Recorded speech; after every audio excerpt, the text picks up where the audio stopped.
And we are live.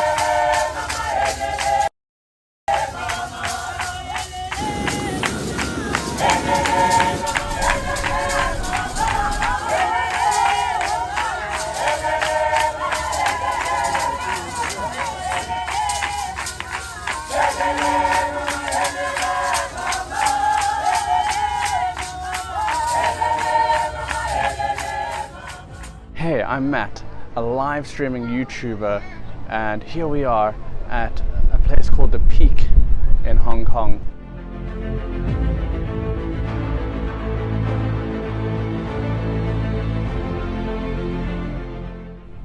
Join Travel the World with Matt as I take you on the adventures of a lifetime. And we're live. Welcome everyone. We're here in the district of Whampoa at the Whampoa boat moor. I'm going to tell you the fascinating history of this area and of this very quirky boat sitting in this residential district. Welcome, Carly. So I'm just going to introduce myself quickly. Hey, my name is Matt and we are here in Whampoa, and we're going to take a tour around this district and specifically this quirky boat moor that has a very interesting history. So I've been living in Hong Kong for the last 4 years now, and I'm really excited today to take you around this district. So the first thing we're going to do is we're going to take, oh hi Natalie, hi Rosie, we're going to take that elevator there and we're going to get a view of this quirky boat moor. So it's anchored here in the concrete ocean of Hong Kong, this boat moor in the commercial center, and it commemorates the city's maritime heritage as well as providing high-end shopping. We'll go into the boat more later, but first let's go and take the elevator and get some great views from above. Hi Dawn, hi Stephanie, hey Tarek, great to see you all. So we'll be taking the lift shortly and getting a bird's eye view of the boat moor. Then we'll go around to the other side. I'll tell you a little bit about the history of the boat moor, and then we're going to go inside the boat moor and go right to the top. Hi Lillian, good to see so many familiar names. So we're going to be taking this lift over here, and it's a glass elevator. So we're going to be look out at the moor. Okay, so let's go, and I'm going to take us right to the top.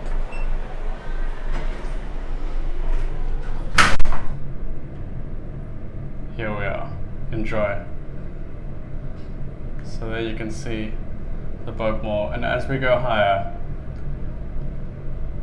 you're going to get a better sense.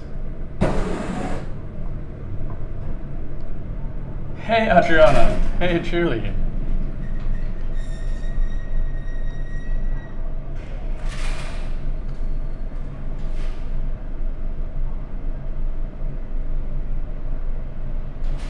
So yeah, it's about just past 10 p.m. here in Hong Kong, and we're looking at the boat moor from the 6th floor of another shopping mall. So this quirky ship-shaped structure is located in Hong Kong. It sits at the former location of the Whampoa docks, which was once the busiest port in Asia. Now the port, a lot of land in Hong Kong has been reclaimed, so the port and the waters actually moved further down by a couple of 100 meters. You can sort of see, I'll show you when we get at the end of the tour where the water is, but it's about a couple of 100 meters away. So over time the water's moved further. I'm just gonna, just give me a second while I reorient it.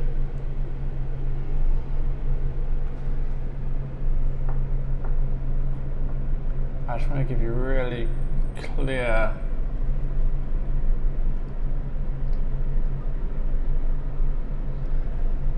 so here I am, you can see me in the reflection. We're going to go down now.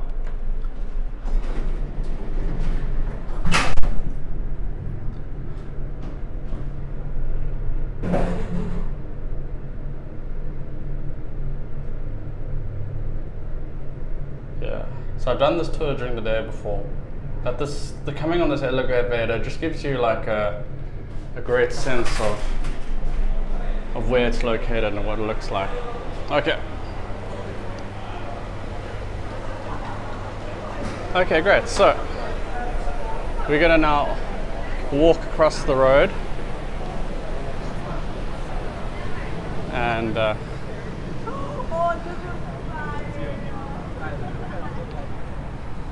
so this in front of us is a electronic taxi, the specific make of taxi in Hong Kong. So the boat itself, it's 110 meters long. That's about 360 feet, and it's a shopping mall. And it was built originally in the #1 dry dock, and we're actually going to go to the front. You're going to see where the rocks were. That it looks beautiful now, doesn't it?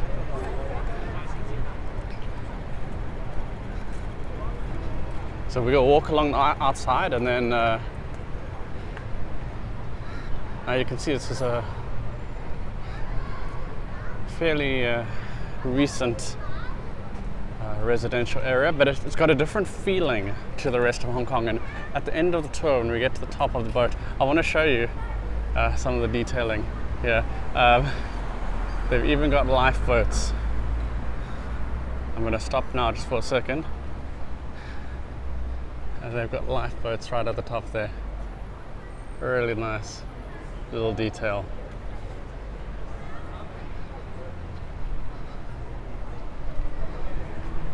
Yeah, so it was built at where the original dry dock was. Inside the boat, the boat mall, you can find seafood restaurants, of course, a cinema, and a department store, and a bunch of restaurants. And somebody asked before, is it an actual boat? So no, it's not. It's made out of concrete, but it's designed in such a way to look like it's a ship, but it's completely made out of concrete. Yes, the shops are still open. We're actually going to probably walk through the department store on our way to the top. So Hong Kong always has like these special like cool places for you to take a selfie, like to bring people together. This is one of those places. Really great place to come.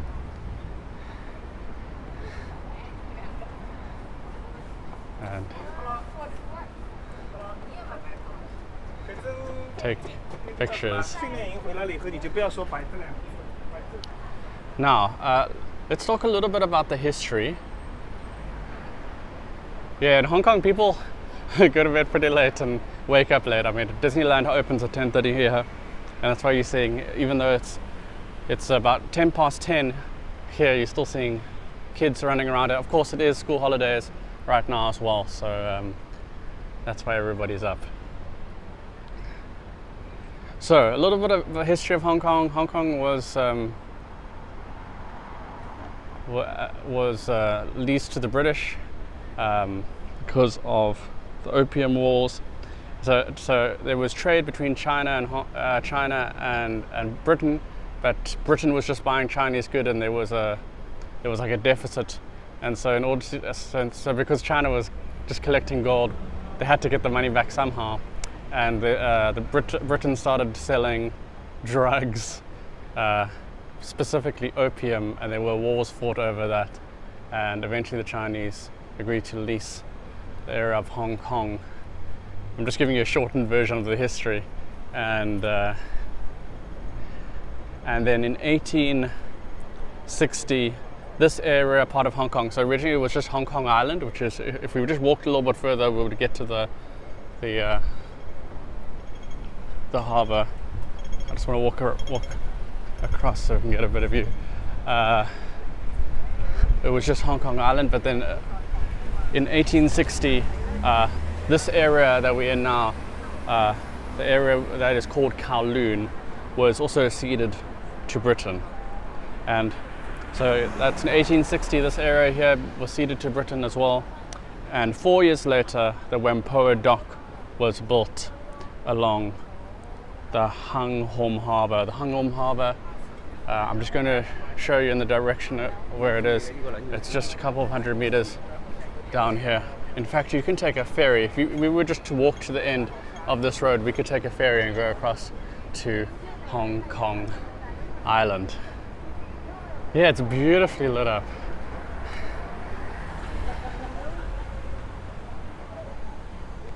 So this area really was a really important area because in the early 20th century, after 1860, 4 years later they started building a dock here, and then in the early 20th century it employed over 4,000 people and built some of Hong Kong's largest ships. Now you know that Hong Kong has always been like an international trade area, and so a lot of goods come through Hong Kong and are sent to across the world. So this is why this area was so important. Hi, Ronnie. And so yeah, this area just grew in the 20th century. It employed over 4,000 people, built some of Hong Kong's largest ships, and by then factories were set up as well as other shipyards, power plants, cement factories. Just business boomed here. And now originally this area was just a small village, but it underwent tremendous changes, creating plentiful employment opportunities and attracting many workers.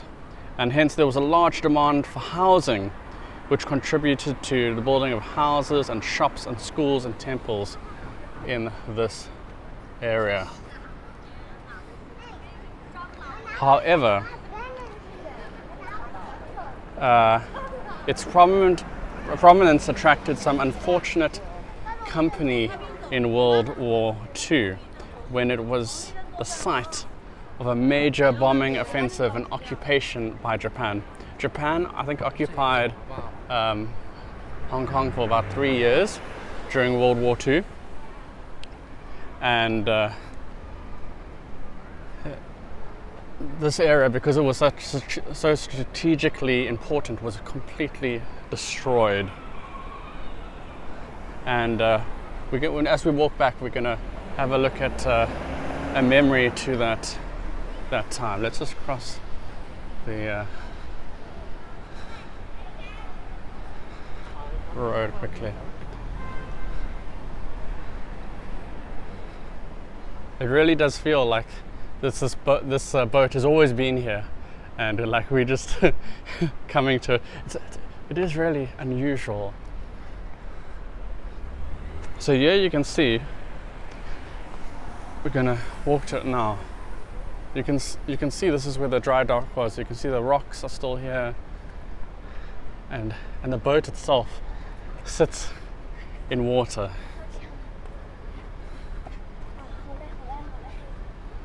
I'm going to hold that for a second so you can get a great postcard.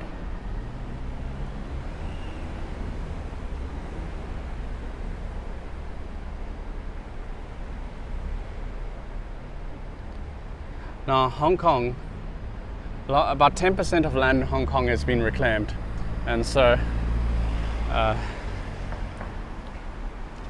starting in the 1970s, the Whampoa dock and this whole area that we have behind us where the water would have been has been reclaimed land, and the harbour has been pushed back a couple of 100 meters. But it's really cool and awesome to be at night. Just really really magical. Who would have thought it's so random to have a mall in the middle of a residential area? Very highly unusual, but the Whampoa is quite an unusual area, and I'll be telling you more about that when we get to the top.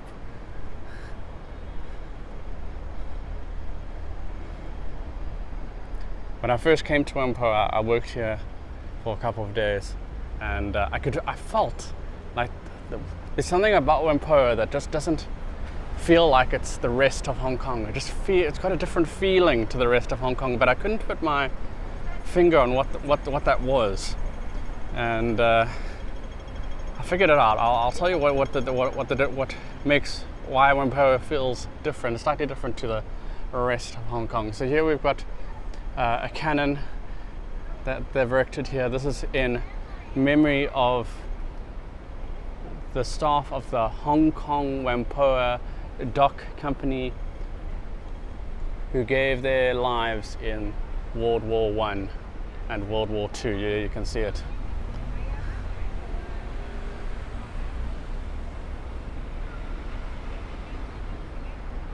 Or Dawn says, I'd love to see how they go about reclaiming land and see how it's done.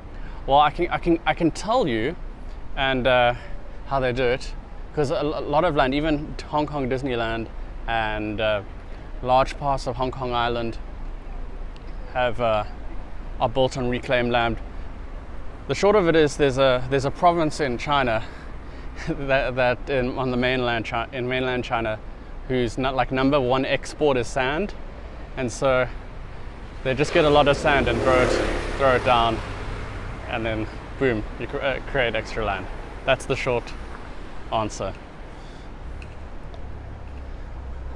So now we're going to go through the boat, and we're going to go up to the very, very top floor.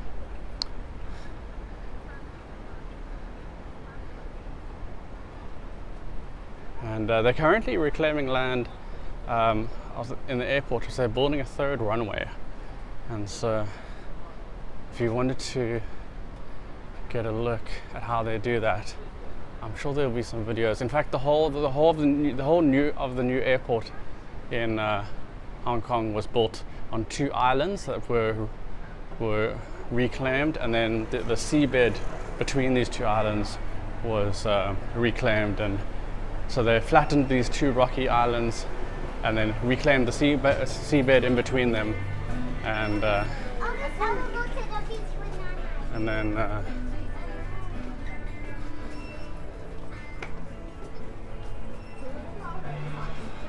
that's how it was created. It was one of the biggest engineering feats of the 20th century. Okay, so we're going to go in the elevator now. We may lose signal, but that's okay, because as soon as we get out. So you can see here, even the lifts are themed with a Nautic theme.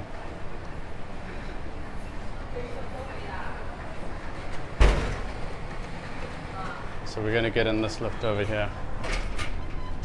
So just letting you know that the signal is going to drop, but don't worry.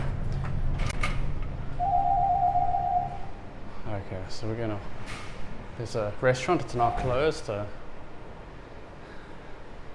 seafood restaurant, and kind of feels like you're on a cruise ship sitting out here, right? Feels unreal. So we're gonna take the stairs now. There you can see the elevator that's going up. That's where we started our tour. And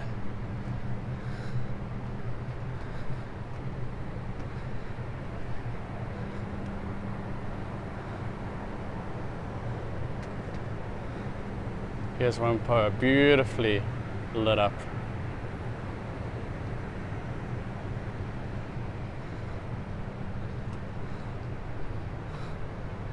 Isn't it amazing? We're going right to the top of this boat. Crazy. And this area is open 24 hours. You can come whenever you like to experience this amazing space.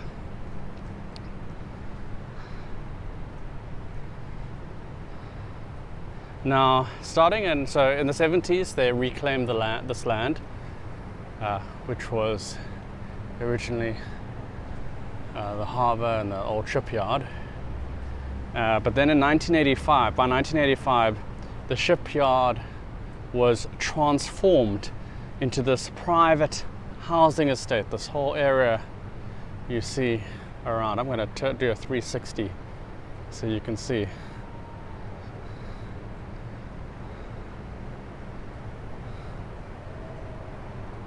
It's now all a private housing estate.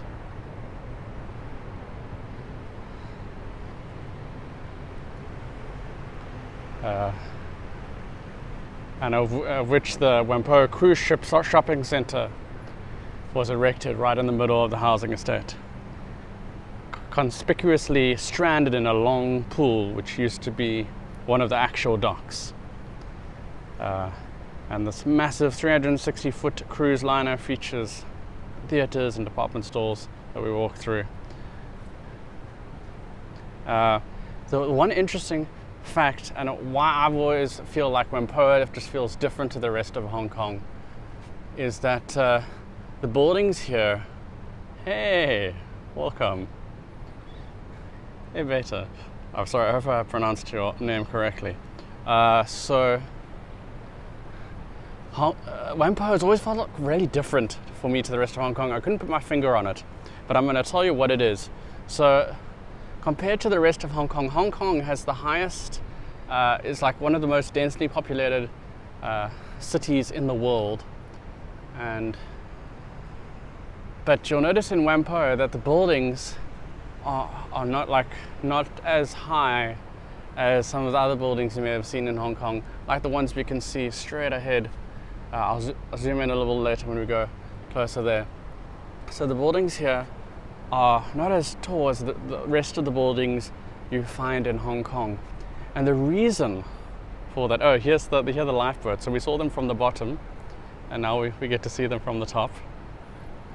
And the reason, so 1985, just across in this direction was the old Kai Tak airport. Now, if you come with me to Kai Tak, or you've seen that tour, you would know that it was one of the most dangerous airports in the world, and that was because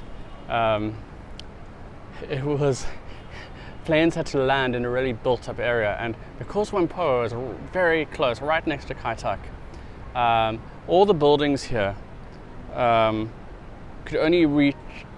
to be really short and could only reach a couple of stories because of its proximity to the old airport.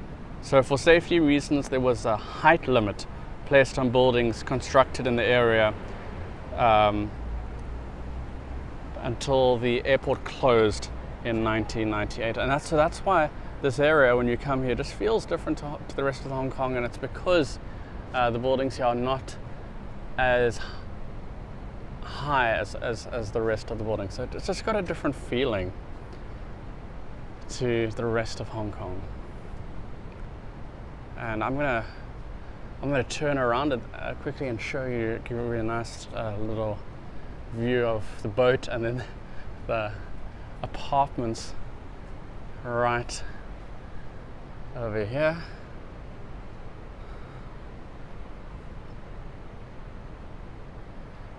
Oh, so Julie says, my husband has flown into that old airport. Yeah, wow, your husband must have nerves of steel. And I recommend, if you haven't seen that tour, it is on my YouTube. If you've got some time, definitely go watch that. It's a really interesting story. And Carly says she's surprised they haven't made the building taller since then. Yeah, they haven't. There are buildings around Whampoa, like more behind these buildings that have become taller over time. And what's really cool about being up here is, and I'm going to turn around, is that you can actually see onto Hong Kong Island. You can sort of see the harbour, the water, It's just obscured. I'm going to show you where it is now. We're going to zoom in. Lillian says, imagine seeing these lights every night from your apartment. Yeah, imagine living in one of these apartments and looking down on this Boatmore. So it must be such an amazing experience. I'm going to zoom in now.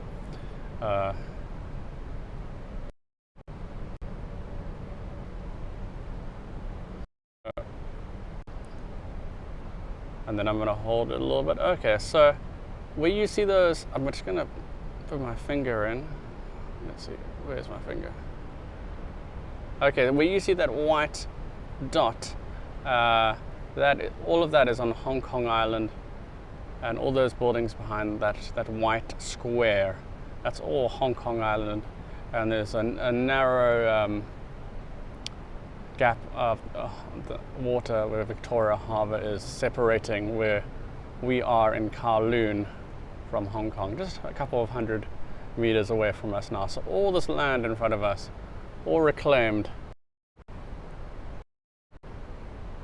And I'm just going to zoom out. And here we are, almost having like a Titanic moment where we're standing right in front of the cruise liner, looking out onto the water. What an amazing, amazing space. Really, really fun. Now, I'm really excited because this Wednesday I'm going to be, actually no, not this Wednesday, this Thursday I'm going to be flying to South Korea, and I've already loaded the first tour I'm going to do there. We're going to be going to one of the new 7 natural wonders of the world. Now, I've already taken you to 2. If you've come to Table Mountain, if you've come to the subterranean cave in the Philippines, that was another one. There's 7 of them. This is going to be the 3rd one. I'm going to be doing a short hike at sunrise to a volcano, and we're going to watch the sunrise on the island of Jeju. So I'm really excited to take you there, and I'm sure it's going to be really beautiful. We're going to look out over this volcano, look at the sunrise. I'm going to tell you a little bit about how the volcano formed, and we're just going to enjoy the beautiful scenery.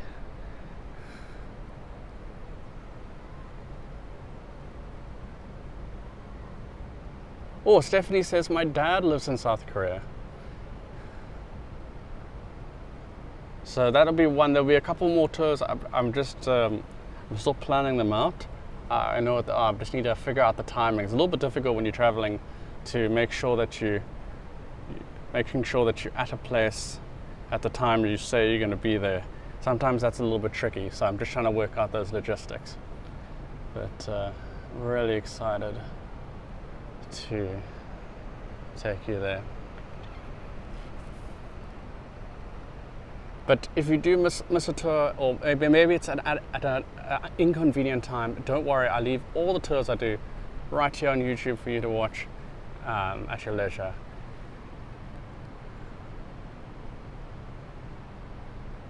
Yeah, isn't it fantastic?